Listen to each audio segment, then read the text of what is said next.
Hello and welcome back. Today I'm doing another Chanel nail polish review, this time in different shade called Ballerina.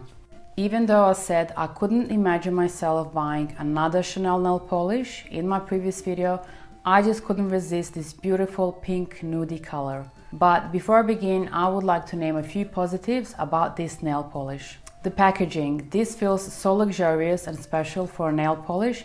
It even has Chanel written on the bottom of the bottle. Color opacity. It takes 2 layers to achieve almost 90% intensity of the color on the bottle. Longevity.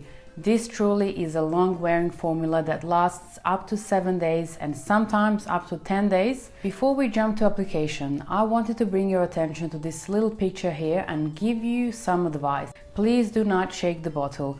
The reason being is the fact that shaking the bottle will create bubbles and we don't want that. Instead, you can just gently roll the bottle between your palms or shake, but very slowly.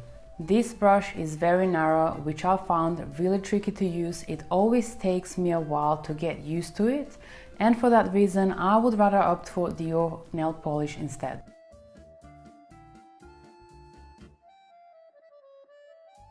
This here is the first layer, looking pretty good, but I will add another one.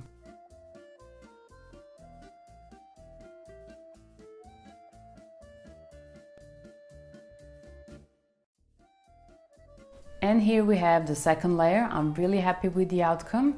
Color intensity is pretty amazing. There are no lines visible, however, I'm going to apply the third layer.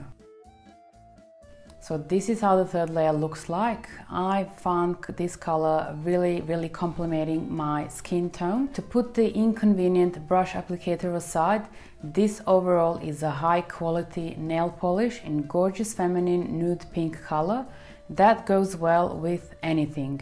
Please feel free to drop your opinions on this nail polish in the comment section down below. I hope you enjoyed watching this video, and if you did, please hit the like button and make sure to subscribe, and I will see you in the next one.